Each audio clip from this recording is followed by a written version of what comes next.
Hello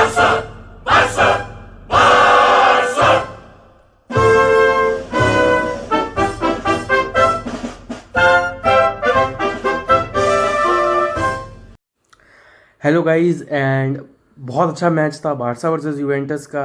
and मुझे पता है ये वीडियो लेट हो चुकी है एंड वो सिर्फ इसलिए है क्योंकि थोड़े नेट इश्यूज़ थे, प्रॉब्लम चल रही थी, मैं वीडियो एरर आ रहा था जैसे जैसे मैं अपलोड करने की कोशिश कर रहा था। सो मैंने फाइनली सोचा वो सारी डिलीट कर देता हूँ एंड एक नई वीडियो बनाता हूँ ये वाली, जिसमें मैं आपको थोड़ी चीज़ें और बता पाऊँगा, कुछ जो अभी जो स्टैट्स आए हैं वो चीज़ भी मैं आपको बता सकता हूँ। एंड बार्सिलोना वर्सेस यूवेंटस 2-0 ये जो एक और स्कोर लाइन है, तो क्या मैं वापस ये क्वेश्चन करूँगा, क्या ये जस्टिफाई करता है पूरे मैच को? नहीं, ये नहीं करता है। एंड अभी आपको देखने को ऐसा लगेगा कि शायद बार्सिलोना टोटल काउंटर अटैकिंग खेली थी एंड दोनों के पास अराउंड 50-50 चांसेस थे या ऐसा कुछ, बट ये चीज़ ऐसी नहीं थी। तो स्टार्टिंग से लेके एकदम फुल चीज़ पे अपन करने वाले हैं रिव्यू। तो सबसे पहले हम बात करेंगे फर्स्ट हाफ की, फिर सेकंड हाफ की एंड फिर जो ओवरऑल मैच है उसके बारे में। एंड अभी फिलहाल ये लाइनअप, ये स्क्वाड कैसी लग रही है। तो रिव्यू स्टार्ट करने से पहले सबसे बड़ी चीज़ ये होती है कि आप अपनी गलतियों को रेक्टिफाई करो, मतलब अपनी गलतियों को सुधारो, आप जो अपनी गलतियाँ की है उससे सीखो। एंड वो चीज़ रोनाल्ड कूमैन ने की। उन्हें पता था कि उन्हें क्या नहीं करना चाहिए, मतलब आउट ऑफ पोजीशन खिला के किसी का कुछ भला नहीं होगा। यही चीज़ हुई थी कि पेड्री राइट विंग पे थे जब एंड कोटिन्यो लेफ्ट विंग पे थे, तो एल क्लासिको में चीज़ें जम नहीं रही थी। एंड आज हमें पता है कि जब प्रिफर्ड रोल्स में सब लोग खेले तो ये सिस्टम कितनी अच्छी तरीके से वर्क किया। तो पहले बात करते हैं फर्स्ट हाफ की। बार्सिलोना ने first half and second half दोनों डोमिनेट किए हर तरीके से, सारे ड्यूल्स जीते, सारे एयर बॉल्स भी जीते एंड सब एकदम परफेक्ट चल रहा था। लेकिन सबसे बड़ी दिक्कत कहाँ आ रही थी, वो थी फिनिशिंग में। बार्सिलोना किसी किसी ना किसी वजह से फिनिश नहीं कर पा रही थी, या मैं कहूँ कोई रिस्पॉन्सिबिलिटी नहीं लेना चाहता था फिनिश करने की। एंड 2-4 बार तो अनलकी, बहुत अनलकी, मेसी के साथ होता नहीं है ऐसा, एंड ग्रीजमन के साथ भी ये हुआ कि इतना ओपन चांस मिला था तो भी पोस्ट हिट हो गया था। सो हम कह सकते हैं कि सब ने काम किया बट थोड़े से अनलकी थे फिनिशिंग में। फर्स्ट हाफ का सबसे बड़ा डिस्प्ले क्या था? फर्स्ट हाफ का सबसे बड़ा डिस्प्ले जो था मेरे हिसाब से वो है फ्रैंकी डियोंग और उस्मान डेम्बेले। अब ये दोनों इतने स्टैंड आउट क्यों करते हैं फर्स्ट हाफ में, तो ये मैं बताता हूँ। एंड पीएनएच तो पूरे गेम के हैं, तो पीएनएच की बात हम बाद में करेंगे, लेकिन फ्रैंकी डियोंग एक ऐसे प्लेयर थे जिन्होंने मिडफील्ड को कंट्रोल करके रखा हुआ था। बॉल जैसे ही सेंट्रलाइज्ड होती, 2-4 पास सेंटर में होते, उसके बाद हम लोग वाइड चले जाते थे। वो रन्स निकालना, बैक में जाना, बॉल लेके वो रन्स बनाना ताकि ओपन स्पेस हो चुके। तो बहुत नैरो खेल रही थी यूवेंटस एंड बार्सिलोना ने उस गेम को वाइड ले जाने की बहुत कोशिश की एंड किया भी, बहुत वाइड लेकर गए। तो यूवेंटस के विंगर्स वगैरह उस चीज़ को झेल नहीं पाया एंड मिडफील्ड पूरी तरह से खुला हुआ था। तो फ्रैंकी डियोंग के पास हमेशा दो ऑप्शन रहते थे, या तो बीच में से रन ले लूँ या फिर विंगर्स को पास कर दूँ। तो फर्स्ट हाफ में ये डिस्प्ले उनका बहुत अच्छा था। एंड अगर हम सेकंड प्लेयर की बात करें तो पीएनएच अपने फॉर्मर टीम के सामने भी बिल्कुल भी शूट मारने से डर नहीं रहे थे। उन्होंने इनफैक्ट 2 बार मारा भी, गोल नहीं हुआ था, अच्छे सेव थे शेजनी के, बट उन्होंने ऑलमोस्ट 12.5 किलोमीटर कवर किया था ग्राउंड उस पूरे मैच में।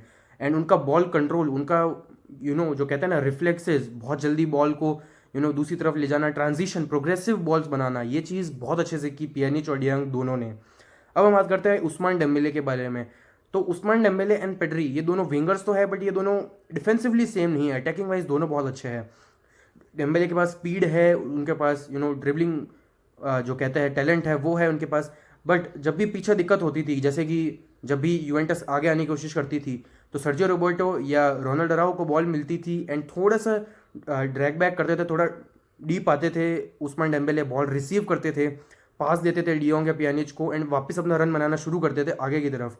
एंड यही चीज़ थी, इतना वाइड रहना उनका, इतना ज़्यादा वाइड रहना, यही चीज़ थी कि ख़त्म थी। मतलब यूवेंटस एक क्या कहते हैं लाइफलेस टीम जैसे दिख रही थी, जो कि कोशिश भी नहीं करना चाहती थी। एंड ये चीज़ हमें फर्स्ट 30 मिनट्स में दिख गई थी जब एल्वारो मोराटा का एक ऑफ साइड का गोल हो गया था।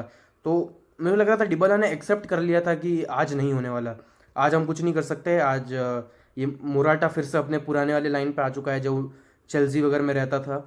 तो वही चीज़ वापस हुई। तो आई थिंक फर्स्ट हाफ में काफ़ी अच्छा परफॉर्मेंस था फ्रैंकी डियोंग और उस्मान डेम्बेले का। अब सेकंड हाफ की बात करते हैं। सेकंड हाफ में चीज़ें थोड़ी चेंज हुई। तो सेकंड हाफ में ऐसा क्या चेंज हुआ? फर्स्ट हाफ में रोनाल्ड अराहो जो थे वो पहले से ही इंजर्ड थे मैच से पहले स्मॉल टीयर के साथ, बट उनकी जितनी कैपेसिटी थी उन्होंने उतना खेला and kudos to him. But उसके बाद Frenkie de Jong as a centre back खेले एंड इसमें सेकंड हाफ में मेरे हिसाब से बहुत अच्छे प्लेयर जो थे वो थे सर्जी रोबर्टो। क्लेमोंट लॉन्गलेट भी बहुत अच्छे प्लेयर थे, क्योंकि एज एन सेंटर बैक पीछे से आगे आना, जो काम डे जॉन्ग पहले कर रहे थे वो काम अब लैंगलेट कर रहे थे। एंड लैंगलेट का काम कौन कर रहा था? सर्जी रोबर्टो। तो आई थिंक सबने एक दूसरे का रोल बहुत अच्छे से अडेप्ट किया था, एंड जिस वजह से इतनी प्रॉब्लम हो रही थी यूवेंटस को। एंड फिर हमें पता है कौन the golden boy, not the actual golden boy but हमारा जो फ्यूचर टैलेंट है, पेद्री, बहुत शानदार, मतलब वो कहता है ना पॉकेट्स में रखना, बहुत शानदार चीज़ थी वो। तो उन्होंने क्वाड्राओ को कुछ भी ओपन करने का मौका तक नहीं दिया था, मतलब ऐसा उनको गजब तरीके से बांधा हुआ था। वो और जॉर्डी एल्बा वो काफ़ी थे उस साइड पे, एंड यूवेंटस कुछ नहीं कर पा रही थी। सबसे बड़ी दिक्कत थी कि सिर्फ एक बनुची ही थे डिफेंस में भी, तो काफ़ी दिक्कत आ रही थी। तो सेकेंड हाफ में सबसे बड़ी चीज़ यही थी कि बार्सिलोना ने जो था गेम की इंटेंसिटी मेंटेन भी करी एंड काफ़ी टाइम आगे भी लेकर गए, कभी भी डाउन होने नहीं दी। इंटेंसिटी या तो सेम रहती थी या थोड़ी बढ़ जाती थी। एंड काफ़ी बार मैंने देखा कि ग्रीजमन का इंटरसेप्शन या फिर पियानिच का इंटरसेप्शन, बुस्केट्स का आई थिंक 100% पास एक्यूरेसी थी पूरे मैच में, जितनी देर के लिए भी वो खेले, तो ये भी बहुत अच्छी चीज़ है। तो आई थिंक एक तरीके से सेट हो रहा है कि जो हमारे तीनों CDM कह सकते हैं या होल्डिंग पिवट्स कह सकते हैं, तो ये तीनों काफ़ी अच्छा खेल रहे हैं। बॉल इंटरसेप्ट करना, एक काउंटर बनाना, जहाँ पे मेसी अगर बहुत अच्छे खेल रहे थे, एंड जब मेसी रन लेते हैं तो आपको फाउल देना ही पड़ता है। ये एल क्लासिको में भी देखा था जो कैसेमीरो ने दिया था, एंड उसके बाद हमने इधर भी देखा था इस मैच में, जिसमें आगे चल के उस प्लेयर को रेड कार्ड मिल गया था, बिना बात का चैलेंज था वो। बट आई थिंक यही चीज़ थी कि सिर्फ एक पेड्री की वजह से, पेड्री की सेकेंड हाफ परफॉर्मेंस जो थी वो इतनी हाईलाइटेड हुई कि कहीं ना कहीं एक एक जो पार्टनरशिप है वो लोग भूल गए कि कैसे ग्रीजमन और मेसी की पार्टनरशिप, एंड साथ ही साथ मेसी एंड पियानिच की पार्टनरशिप जो थी वो कहीं दब गई, क्योंकि पेड्री इतने ज़्यादा ऊपर चढ़े हुए थे। तो मैं ये नहीं कह रहा हूँ बुरा खेले, बट ये कनेक्शंस लोगों ने भूल गए कि इनके भी बहुत अच्छे थे। जो बॉल्स लगातार सर्जी रोबर्टो आगे डेम्बेले के लिए सेटअप कर रहे थे या जो भी, तो आई थिंक एक बहुत ही कंप्लीट गेम था। जैसे रोनाल्ड कुमैन ने कहा, परफेक्ट गेम नहीं था बट एक कंप्लीट गेम था। एंड उनके आने के बाद ये it is one of the best match जो कि मैंने भी काफ़ी इन्जॉय किया।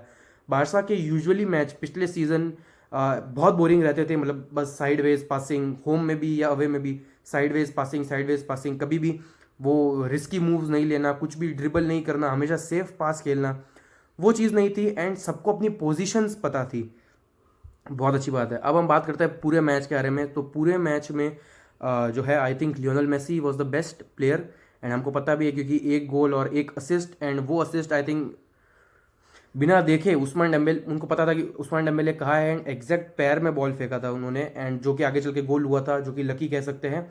बट ये लक भी क्यों था? क्योंकि बार्सिलोना में इंटेंट था, बार्सिलोना लगातार अटैक कर रही थी। अगर मान लीजिए कि वो सेकंड पेनल्टी का गोल नहीं था, उससे पहले लगता तो वो और जाते रहते, 2 3 4 5 बहुत गोल हो सकते थे। एंड तो यस, ओवरऑल मैच बार्सिलोना का काफ़ी अच्छा था, एंड आई थिंक अभी जो अलावेस के सामने मैच है उसमें भी काफ़ी अच्छा परफॉर्म करे। एंड काफ़ी लोग बोलेंगे कि क्रिस्टियानो रोनाल्डो नहीं थे, एंड सीरियसली मुझे नहीं पता अगर रोनाल्डो होते भी तो क्या यूवेंटस जीत जाती, ड्रॉ खेलती, या यही सेम स्कोर होता, क्योंकि पिरलो के अंडर हमने रोनाल्डो को इतना देखा नहीं है। जितनी बार भी देखा है कि कुछ ऐसा खास नहीं था, ऑलमोस्ट जैसे पहले सारी खिलाते थे वैसे ही उनकी पोजीशन थी, तो आई डोंट थिंक कि उनका कुछ अलग रोल होता। हाँ, ये चीज़ होती कि डेफिनेटली वो एक गोल तो मार ही देते, क्योंकि वो मोराटा की तरह ऑफ साइड पे नहीं होते, वो ऑफ साइड ट्रैप्स में इतनी आसानी से नहीं फंसते हैं।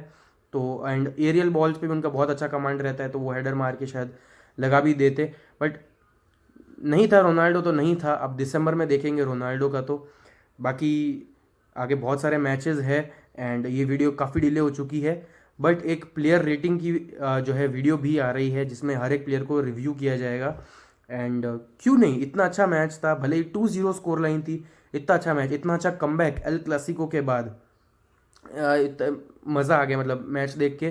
तो जितने भी फोर्जा यूए वगैरह वाले हैं, तो उनके लिए तो बहुत अच्छा टाइम तो चल नहीं रहा है, उनकी टीम पहले से ही बहुत स्ट्रगल कर रही है, लगातार ड्रॉस खेल रहे हैं, कन्विंसिंग परफॉर्मेंसेज नहीं है।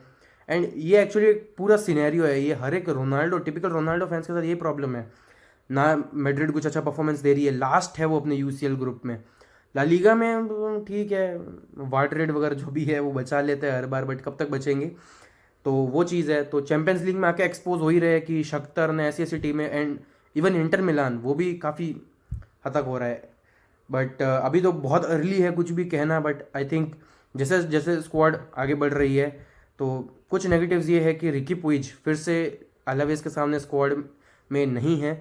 एंड ये काफ़ी डीमोरल बहुत ही नेगेटिव इम्पैक्ट देता है एक प्लेयर पे, क्योंकि under Quique Setien he was one of the rising stars Ansu Fati के साथ, but under Koeman he is not, and Alena भी अभी नहीं है। एंड सबसे बड़ी दिक्कत है सेंटर बैक्स की, कि हमारे पास सेंटर बैक्स ही नहीं है। हमारे पास जो 4 है उसमें से 2 इंजर्ड है, 2 भी खेलेंगे, एंड आई थिंक जो है बी टीम से नया सेंटर बैक आएगा। तो कल आएगी प्लेयर रेटिंग की, एंड आई डोंट थिंक कि अलावेज के मैच को कोई ज़रूरत है प्री मैच रिव्यू या प्रीव्यू रिव्यू वगैरह की, तो मैं वो नहीं बनाऊंगा। जो अच्छे मैचेस होंगे या जो मैं कहूँगा कि बहुत सारे मिस्टेक जैसे एल क्लासिको में हुआ था, तो मैं मोस्टली सारी वैसे ही वीडियो बनाने वाला हूँ। एंड आई होप मैं एक जने के साथ कोलैब कर सकूँ आगे चल के। वो वीडियो देख रहा है, उसको पता है मैं किसको कह रहा हूँ। तो ठीक है गाइज, तब तक के लिए भारत माता की जय।